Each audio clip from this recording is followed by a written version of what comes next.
All right, welcome to the 10-Minute Treasure. My name's Jeff Pospisil, and I'm going to share with you a tip that I actually learned from one of my clients.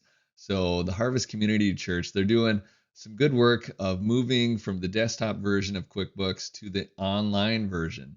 And, in the desktop version, you used to be able to bookmark your favorites and be able to get to things a little bit more easily, especially with the different windows you could have open. The online version, it seems like that sidebar, that menu,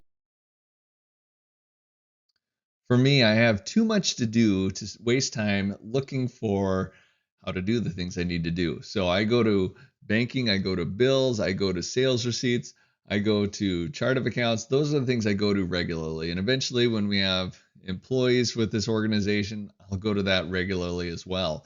So let me show you how to customize then this. So there is this little pencil next to menu. You click that, and that's how you can first of all, you can hide or show different menu items. So the ones that you don't use that often. So I don't use, for example, time. I don't use my accountant. I don't use mileage or capital.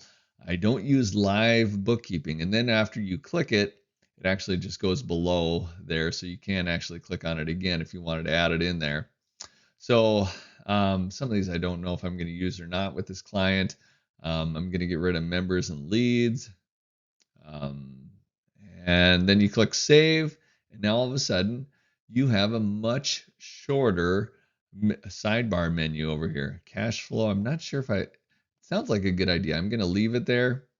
Apps. So all those ones that you hid, though, they go in this more folder. So you can still find everything. It's in the more folder.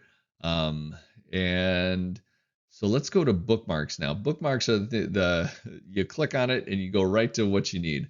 And so I don't use live bookkeeping. I do use banking though. I do use bills quite often. And let me see. Chart of accounts, actually, there it is. Chart of accounts. I go there, fairly regularly.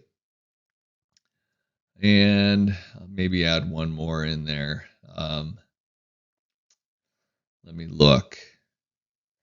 Probably if I was going to add anything in there, it might be, I don't know about receipts. I use sales receipts. I don't know if that's the same thing or not. We'll find out in a second. All right. Well, anyway, you can go ahead and click on things and it'll show up then in your bookmarks. So I'm going to go ahead and hit save. And now you can go ahead and see here are my 4 bookmarks and there are my menus. And one of the things that I think is pretty slick that you could do is, again, you can go between the menus and the bookmark right here. So you can click over to the bookmarks here. So those pencils get you to the same place. One of the other things that I think is slick is you can organize them here. So if you always, let's say you do things in a certain order, I go to banking, then bills, then receipts. You can put those right in order so that maybe it'll help you be just a little bit quicker. Same way with the menus too. You can put them in the order of most used to least used. So again, pretty slick way to actually organize things to make you just a little bit more efficient, not waste time looking for things. Another thing you can do is there's that gear next to menu settings and you can customize it. It gets you to the exact same place that you just were. So you basically have three options to get to this exact same place. All right, let me look. I kind of zoomed it out. And one of the things that I struggle with is in the new, I use some of these all the stinking time. So like I used to use bank deposit all the time with one client. Journal entry is something I wish that you could also bookmark as well, because some of these things I just forget where they're at. For me, I end up using print checks quite often because I'd rather print the checks than handwrite the check.